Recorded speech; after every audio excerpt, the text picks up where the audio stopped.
Some of his biggest achievements include establishing new age business verticals alongside forging successful joint ventures and partnerships for the group. He's a qualified lawyer and a university rank holder from the Banaras Hindu University and is known to be a great motivator and a hands-on leader who trusts his instincts.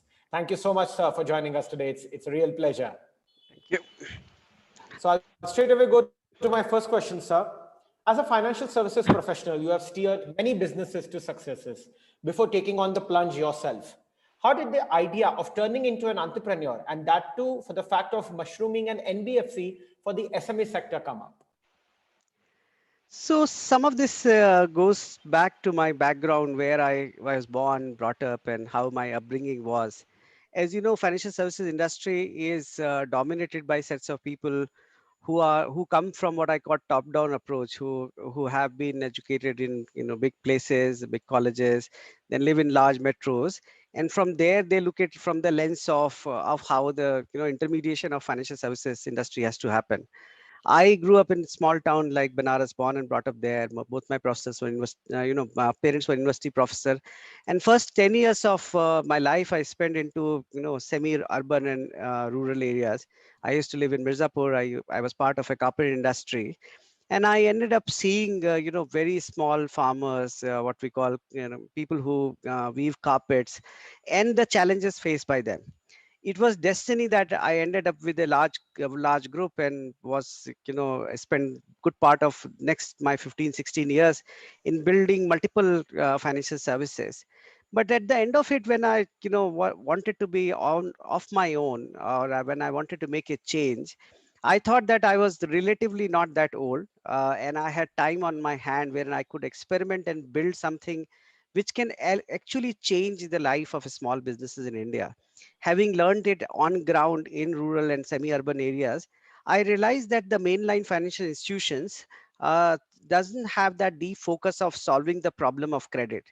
And I felt that if I can create a platform which is capitalized by large institutional investors, which can focus deep on governance and have a heart and soul of building and solving the problem for credit in India, then we can create an institution out of it. So you can say it's a combination of diversified financial services experience and my upbringing and roots to small towns in India, that has given me the confidence and courage to plunge into something this. Why in NBFC? As I said, that India's credit problem for small business is a very large problem. It's almost anything between 500 to 600 billion dollar. Hmm, And the reason why this credit problem is not solved, because every small, we call it, it's a non-homogeneous sector. hmm, There is a difference between a dentist and an IVF clinic, where dentists get large number of patients, but every patient pays only say 1,000 rupees, versus an IVF clinic is also a clinic business, but every patient pays 10 lakh rupees. But lenders end up giving loan basis some defined same parameter, hmm. and that's why between a kirana store, between a shopkeeper, between a person who supplies milk, so on and so forth, everyone is a very different business. So we felt that using data analytics and technology can solve this problem, and that's our endeavor.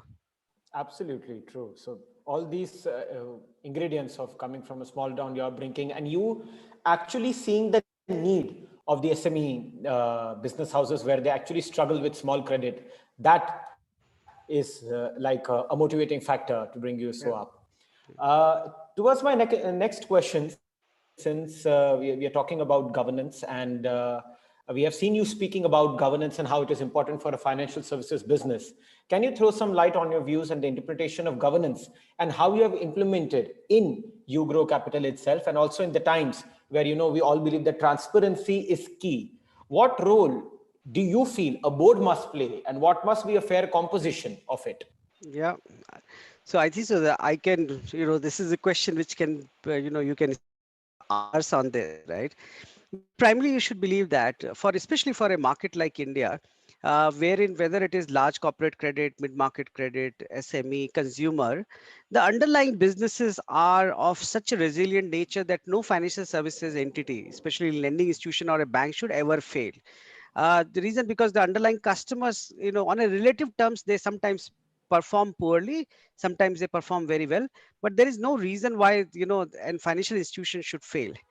The reason why most of them, and I won't name, but we all know that since starting from ILFS till date, we have seen multiple large financial institutions failing. Majority of them are what I call failure of governance.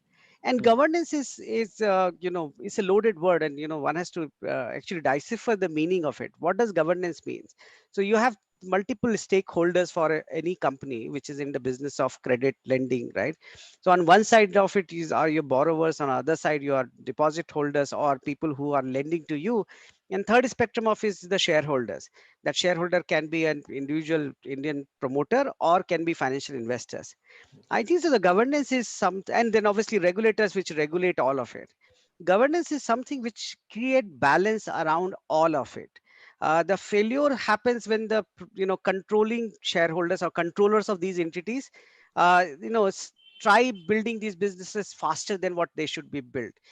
When their interest is more than creating an institution, and but their personal interest comes at the foremost of that.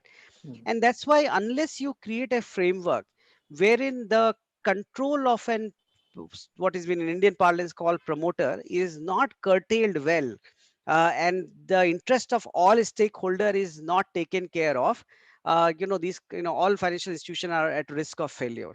But how do you do that? We have in history, historically, we have presumed that it is the job of the regulations. So regulations always provide a framework in which you have to operate. But the problem is that where regulation, it doesn't do, it doesn't differentiate with who is controlling and who is supervising that. And we believe that it is only the job of an RBI or a SEBI or an XYZ regulator to do it. I think so. We have to create a framework wherein the larger ecosystem get this comfort that the people who are on the board are unconflicted. They are not just a mere nominee of the promoters, and they have the stature and the depth of understanding and knowledge wherein they are balancing these things, right? So it is not, I'm not saying that the board and the independent directors on the board should not take care of the equity shareholders interest, but simultaneously they have to balance and they have to put a stop to things which are otherwise can create a trouble for the broader ecosystem. So that's what my view of governance is. That when I was creating uGrow, actually it's a very interesting, it's a it can be a white paper study, because I took this task of a very difficult way of building uGrow. First, I decided to do it only in a listed company format. Reason because I felt that there is a extra layer of governance which comes in a listed company vis-a-vis a private company. Second, we raise capital largely from institutional investor, private equity, public market investors, right? And we raise sizable capital, more than 950 crore of capital we raised upfront. And we said that we have to create a governance which is not just lip service, but it's part of our charter document. So upfront we created a framework even within our articles. For example, we said majority of the board of this company would perpetually will remain independent director. Sorry, there is a power outage, it will come back in a few minutes.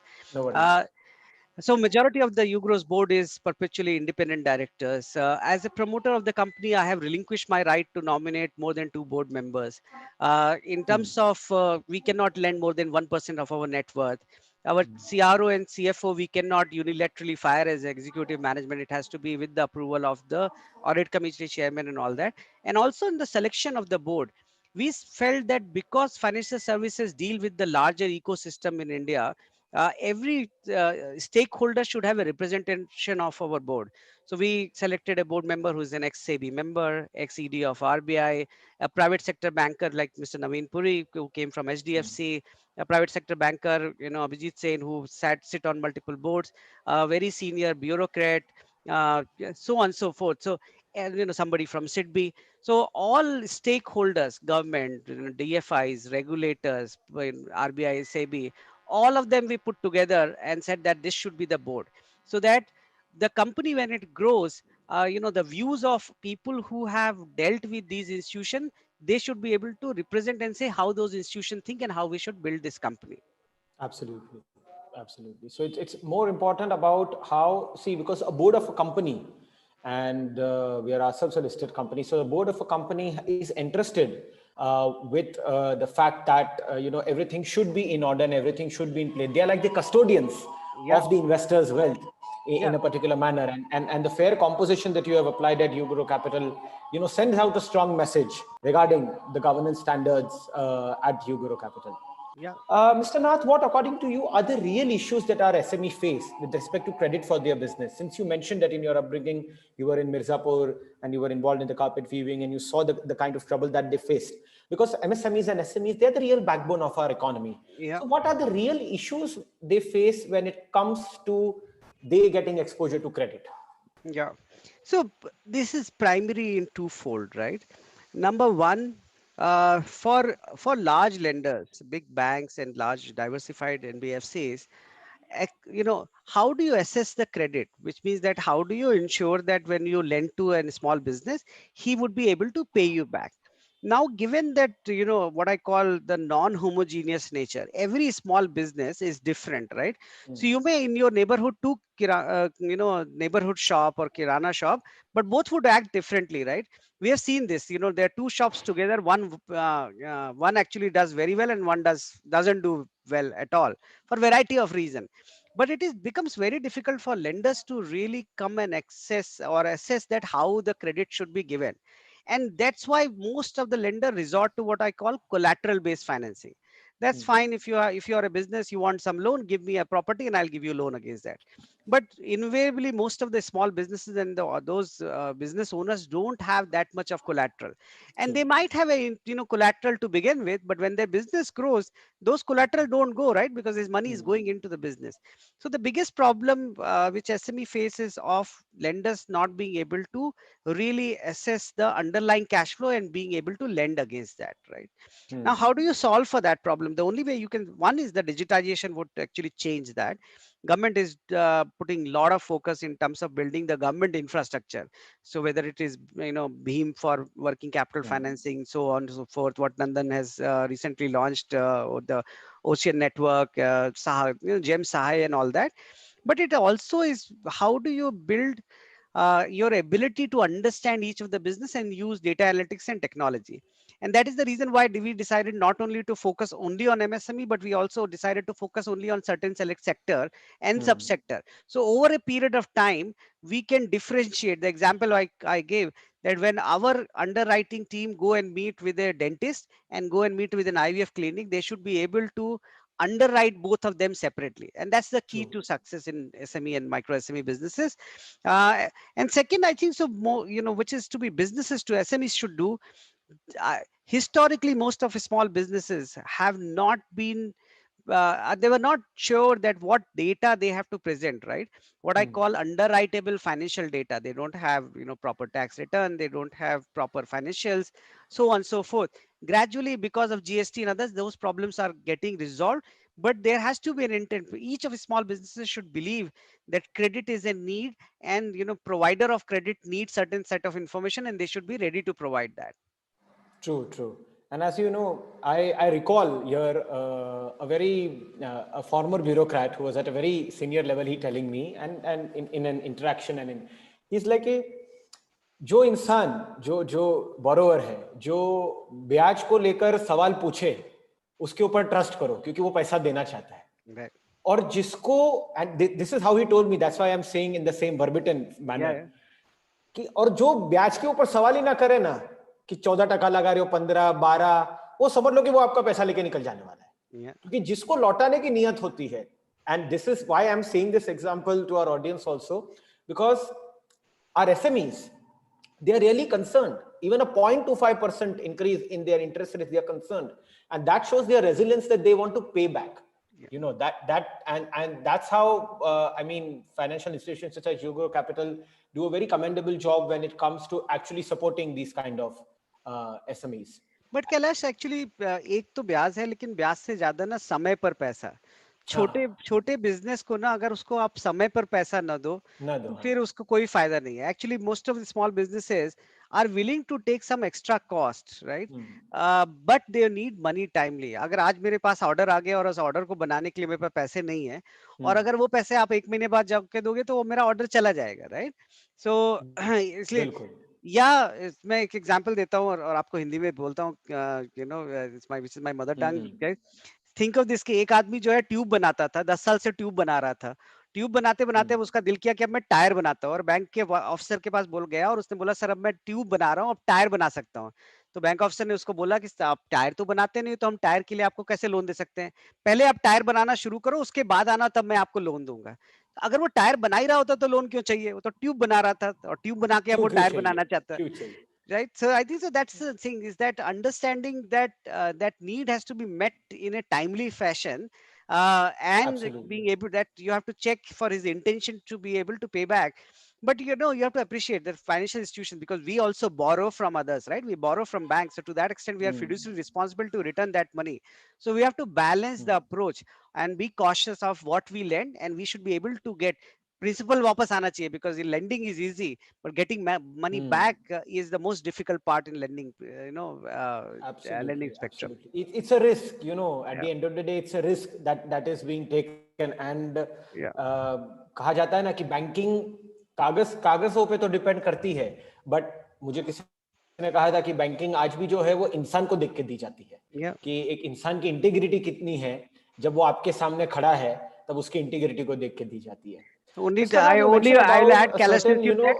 Only I will add that देखने का जो तरीका है वो digital होना चाहिए, physical नहीं होना चाहिए। अगर आप अभी भी फिजिकल देखेंगे ना, तो हम अपने बिल्कुल. करोड़ों एसएमईज के पास कभी फिजिकली नहीं पहुंच सकते.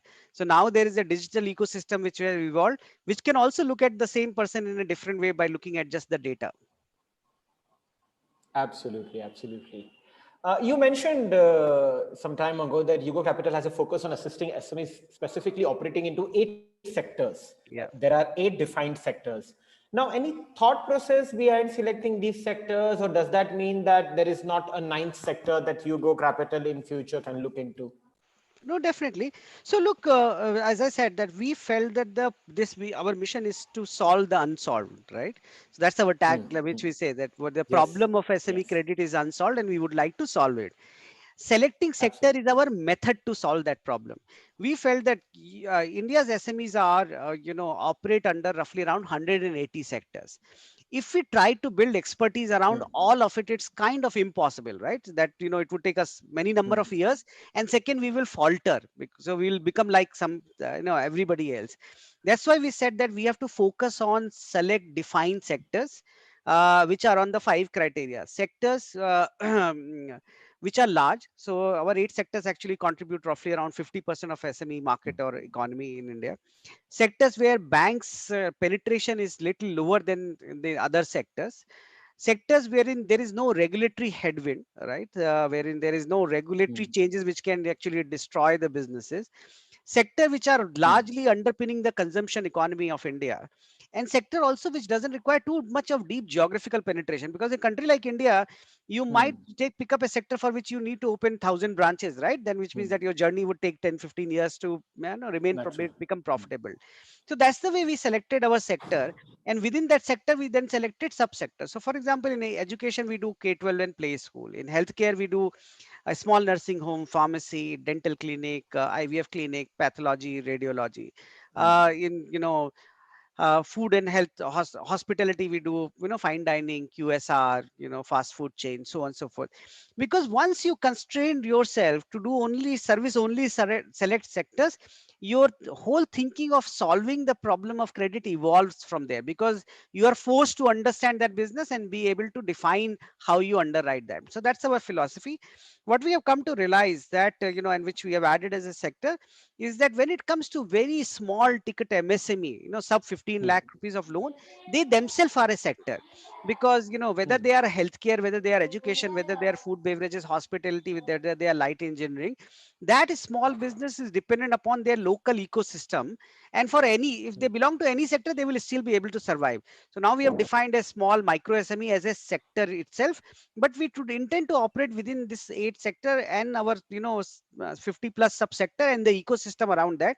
What do I mean by ecosystem? So if you're a caterer servicing to a K-12 school, and majority of your revenue is coming from K-12 school, for us you are an education sector, because if a school is performing well, so as the caterer to the school.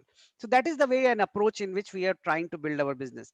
And that's why we say we are a knowledge plus technology company. We are building knowledge on one side, so be able to solve for the problem, and the method to solving that is using technology. absolutely. So I mean, the basic premise that I can gather here from is that naturally, if you have a focus on 8 sectors, you also gather good knowledge about that sector so that you have an understanding of that. And that helps lending Yeah. rather than being a sector agnostic approach if you have a sector focused approach. But that does not limit you from opening other sectors in the future with Over the a growth period of of you time. growth Yeah. So we have a, over a so we period have of a, time. we have a, but I think so that, as I said, our current sector itself is 50% of the total, lendable amount of credit. So this is big enough for us for many number of years. Big enough. Absolutely. We mentioned about technology and you said knowledge with technology. Now, technology being an essential part of Yogoro Capital's lending business, how do you plan to leverage this fintech tag in the coming times where technology will be driving most of the businesses? As you just shared कि सिर्फ इंसान को देख के नहीं एक उसको देखने का नजरिया बदलना चाहिए, फिजिकल से डिजिटल जाना चाहिए. Yeah. So how does Yogoro Capital aim to do that? Yeah. I'll give you an example of that. So we were roughly around 70% digitized company pre-COVID, and we are 90% digitized company post-COVID. One simple example, conventionally in lending, it has always been accepted norm for a small business that before you give a final approval or a sanction to a customer, a credit officer has to physically go and meet the customer, right? Look at his premise, talk to him, understand everything. And but when the COVID hit and when we were launching our program like Sanjeevani, we said that's not possible. One, it put our people into serious risk, and that's so is it actually really that important that you have to meet somebody physically? I'll give a contrary. Previously, I've done during the COVID period, I've done the highest number of my interview with journalists I would have done now than what I would have done in 3 years' time. Because prior to that, every time you speak to a journalist, he'll say, "Well, I'll come and meet up with you, right? Let's have a cup of coffee." But now people have realized actually that's not required because we can do as efficient work today as what we are doing. So when the credit officer physically goes Absolutely. and meet versus what you have to do on what we call a digital PD, both are same. What you have, technology gives you an option to define that the person you are speaking is actually the only person with an Aadhaar enabled KYC you can do. You want to see the premises that can be done. There are massive amount of technology which can be built, which the same thing which you do going when meeting physically can be done digitally, right? And that's Absolutely. what my thinking, that there are approaches through which you have to redefine and work. When we started, we felt that given the largeness of the business and given the non-homogeneous sector, the data and the underlying method of underwriting credit should be the primary, right? So how we did it, so first and foremost we looked at the entire bureau data of small businesses, almost 80 lakh loan record. First analyze, we bifurcated or broken them down into sector and subsector and geography and ticket size, and build our own proprietary scorecard which predict default for the customers, right?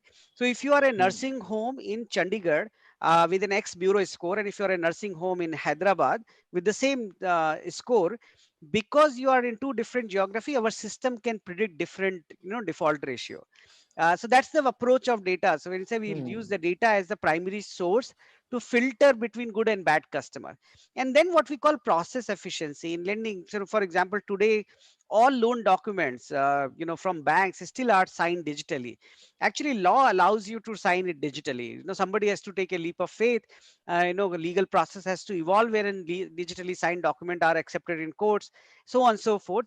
But you can technically, lot many things you can actually now digitize, and that's what we are doing. So both on underwriting the risk and also making the process very efficient, we are investing very heavily on the entire technology suite. So we've built what we call a we have a platform approach. So we have a platform like Grow Plus, Grow Direct, Grow Line, and Grow Extreme, which are interfacing to different types of customers. Okay, so naturally, it's more about using the financial technology and standing true to the name of being a fintech. Now, if we talk about the global pandemic, and as we just mentioned, that it has caused a tremendous amount of economic disruption. Our recent GDP numbers are a testimony to it. And who has fared the most brunt of it is the SMEs have to face a huge losses, and some are even staring at extinction. How would your business pitch in to salvage this situation with the SMEs? Are the Sanjeevani loans, which you just mentioned, introduced by y'all to be tailored towards this so that they tide through this crisis Yeah, it's a very good question. I think so. When we designed and when we planned our business, like everybody else on this planet, nobody thought of a pandemic of this nature ever to hit us, right? Absolutely. I, in my life, have Hmm. never imagined that I would spend 6 months of my time just sitting at home and Hmm. doing everything efficiently from there. When this happened, then we thought of that, look, while there is a contraction in the overall economy, while there is everything is very negative, but it's not that business are not there, right? You still, having your food every day. There is somebody delivering the grocery. There is somebody who is growing the food behind it. So there is the economic activity going on in the country, right? Hmm. And that economic activity need credit. But the problem is that everyone started saying that no, now everything has to be shut down because SME are in difficulty, which is Hmm. true. Majority of small businesses operate in the thin margin of 10 to 15% annually. A 3 month shutdown means that they have wiped out the entire year's cash flow, and Absolutely. there is a risk of extinction which comes. But when we looked at from our sectoral lens, so we did three things. One, we looked at all our 8 sector and subsector, and then we risk ranked them, what we call mortality index, Hmm. Hmm. wherein within the sectors we said which are the types of businesses which have a positive impact, and which are the types of businesses which have negative impact, and which are the businesses which actually have a risk of survival, right? To Hmm. give you an example, generally it is presumed that hospitality is in a very bad shape, right? True. If you think of hospitality, you think of hotel, restaurant, and you think all of them are gone ever for business. But that's not true. When we looked at hospitality from the lens of sector and subsector, within that, the banquet halls, the event, the large mid-size hotels are actually at risk of complete shutdown or Hmm. going out of the business. But uh, but if you look at some of the fast food chains, home Hmm. delivery setups, they are actually gaining more cash flow because there is too much where people are at home and they are getting more demand. So that's Absolutely. what we did. Every sector we looked at what sectors would bounce back faster. Hmm. And then in our Sanjeevani program, we use the first time we used actually benefited from technology because we use banking data and GST data. So we Hmm. ask Hmm. our new customer to upload their last 12 months of banking and GST. Our system bifurcate between pre-COVID turnover and post-COVID turnover. And when the system sees that the post-COVID the turnover is started to pick coming back, then it multiplied that turnover with the sector and the kind of mortality rate, which gives us a sense that in how many months this business will come back to a what level of normal cash flow, and basis that we are now giving eligibility of credit. So I think so we have used the human judgment, our ability to predict something, and combine that with technology and launch our Sanjeevani program. So that's the way we have launched and trying to help these small businesses to get the credit back and be back to the come back to Come normalcy. back to normal level, because at this time I can see, and even in if I speak about the media sector business, naturally, the double whammy year was people saw a lot of television, people Yeah, saw a lot of, I mean, the consumption grew, but the revenues did not catch up. yeah, And but slowly and steadily with the festive season there are things coming back. But yes, it was during those 5 4 5 months time that people needed that kind of support, and especially MSMEs and SMEs. yeah. What kind of, I mean, see, you're into the lending business, and one of the most important factors is your risk and credit assessment tools. Like you just said that pre-COVID, you had your officer going to the premises of the customer, knowing the customer, all that. Yeah, your KYC was done in a physical format. Now, what kind of risk and credit assessment tools is being deployed by your firm during the financing process? Because that is most important. Yeah, no, I agree. I think so. So I think so. One is this whole threat or perception that risk has gone multifold. Is what restrict lenders to go and lend in these markets, right? Because Hmm. people become what we call risk averse. Hmm. So one fundamentally because we were little younger as a company, we had a backing of a large capital base to support us. We had good liability line and liquidity for us. One, we had an appetite to be in the market and provide credit. Number two, I think so we looked at things purely from an element of sector and subsector where business can be done. So that is the biggest tool we applied.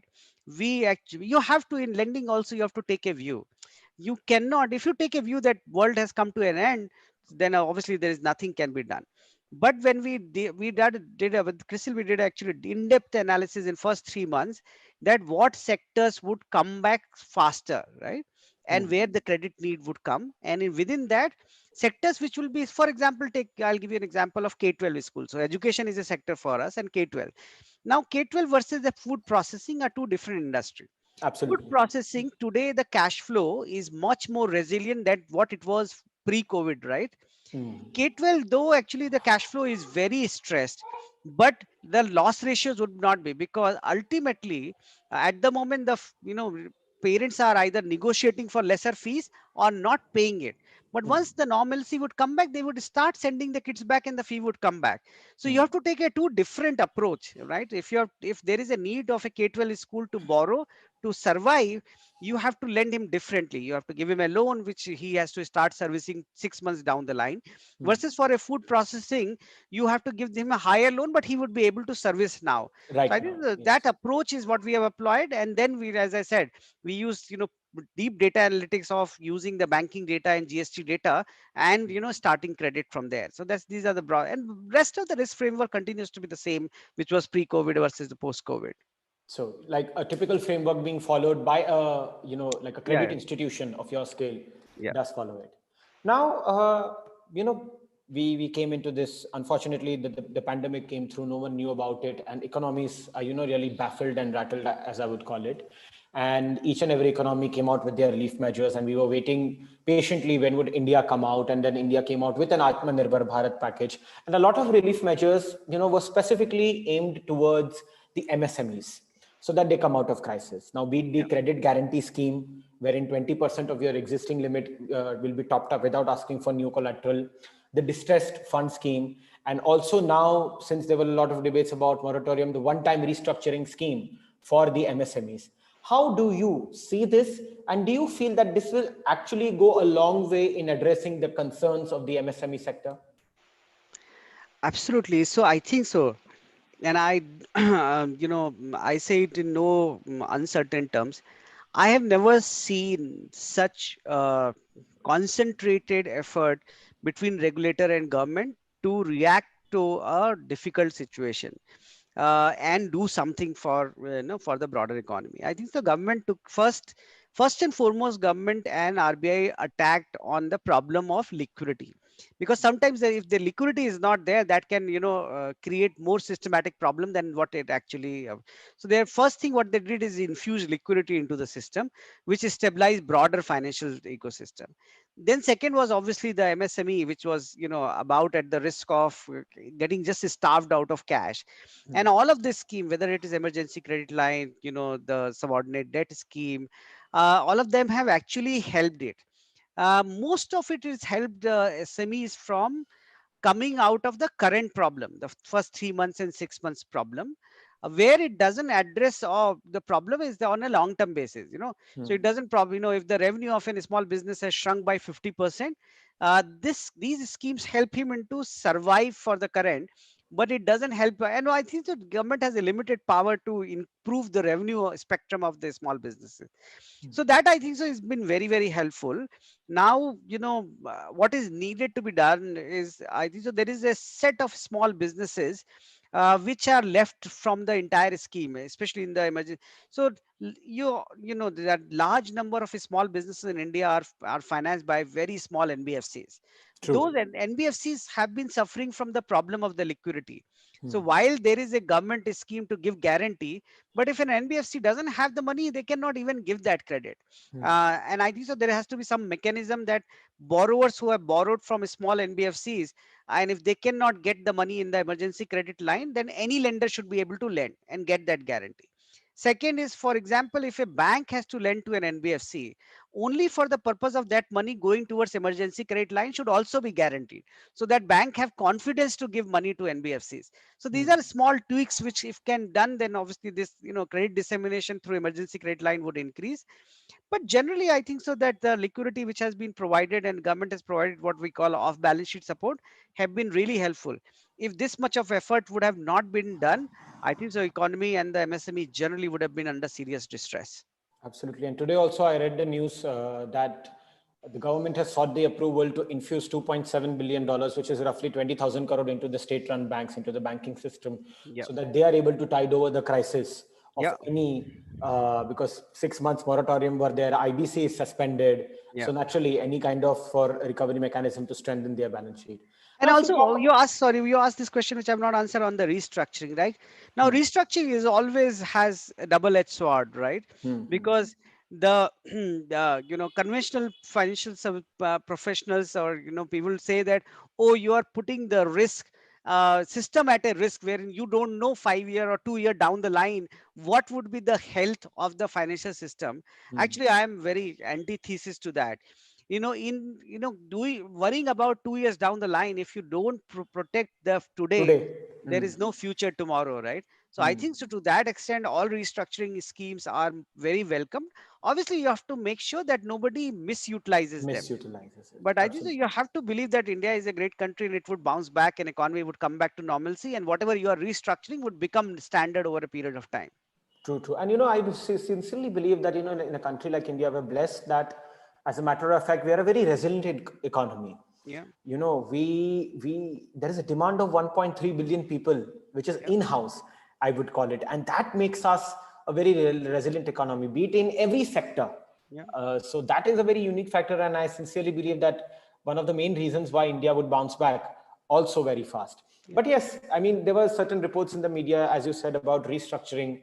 It's a welcome move, but sometimes people feel that it's like कि आज की तकलीफ को आप 5 साल बाद लेके जा रहे हो, 5 साल बाद भी वो तकलीफ ही होगी. But as you rightly said, कि while living in a pandemic, it is most important to secure the present rather than much worrying about what's तो there 5 years Kailash, down the आपने जरूर सुना होगा ना, जब किसी को बहुत तेज बुखार आ रहा हो, 104 105 डिग्री, right? So what the doctor take as a prescription, ठंडा पानी डाल देते हैं आपके ऊपर, right? Knowing that it might risk the person to get pneumonia, right?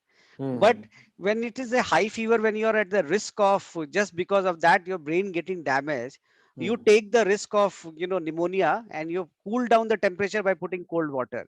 Right? So you should compare the two.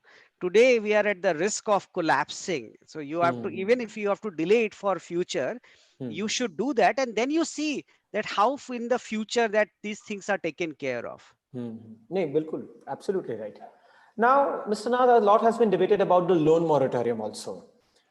First, it was till May, then August. Now, Supreme Court has extended it 20th September. Now, businesses are looking for an extension because naturally most of the businesses have done near to zero business beginning April 2020. Now, the thought behind businesses was कि moratorium मतलब हमें ये नहीं चाहिए कि हम 5 या 6 महीने बाद एक साथ दे पाएंगे. जब हमारा बिजनेस ही नहीं हुआ है, ऐसा नहीं है कि कोई पेमेंट्स डिले हो रही है, जब आपने बिलिंग ही नहीं की है तो आप कहां से दोगे? That is the concern at the business end. Now do you feel extending the moratorium, because financial institutions were against कि एक बियॉन्ड पीरियड के आगे उनका भी बिजनेस है, वो कितना एक्सटेंड करेंगे? Do you feel extending the moratorium would cause a big challenge to financial institutions? Are they already staring at a lot of potential NPAs given the situation, and how one can actually prevent the risk of any credit institution falling in these times? Yeah, I think so. There has to be a balanced approach, right? Remember, the entire Indian banking, it is not just the borrower is on, on the one side, but it is you and my money, which is kept in a saving, current, and fixed deposit account. That Absolutely. also need to be serviced, right? So if you continue delaying, interest not to come from the borrowers, and if suppose all banks decide that for that period of time we will not pay interest on a saving account, think what it would do to people, right? What Naturally. it would do to People people who survive are, on that. yeah, retired people, people who have, this household saving is the only thing. So I don't, subscribe that you can continue with the moratorium, because fact is businesses have come back to, some level of normalcy. Fact is, today in Hyderabad also you have traffic jams, right? People are Absolutely. taking half an hour, 45 minutes to go back home. And they are not just on the road because just for a fun of it. There is some They're not taking a ride yeah, around the yeah, there city. is some economic activity going. I think what is needed is to reduce the burden, right? Which means that if you are paying at 10 lakh rupees per month EMI on your loan, and because your business has shrunk to say 50%, you can only afford to pay 50% of that. And that's what restructuring is, that you can restructure, increase the tenure of the loan, reduce the cash burden on the business. That has been done. But saying that the borrower should not pay means that it would create a havoc in system, because the other spectrum of the banking, which is the deposit holder, the banks, the financial institution, would start suffering.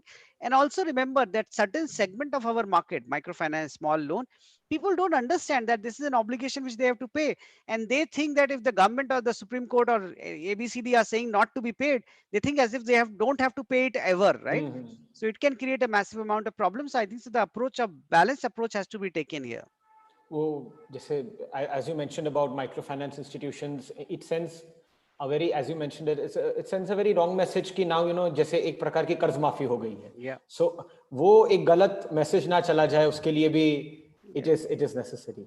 Yeah. Now I'll come towards my last question, and then I see a very interesting set of audience who's waiting to ask certain questions, pertinent questions. My last question, Uri, what is the support, that a board supervised and institutionally capitalized platform like yours, what is the support that you believe you should get from government, regulators, banks, and other financial institutions? Yeah, it's a very interesting question. So I think so. Look, I think so. The one of the thing which is very peculiar to our country is that when lending in India is done basis who you are or the name attached to that, right? So if you are part of a large corporate group, if you are a part of a large industrial house, or you have a big name behind you, large lenders tend to lend to you. One of the problem of public sector banking in India have been that there has been a lot of name lending has been done.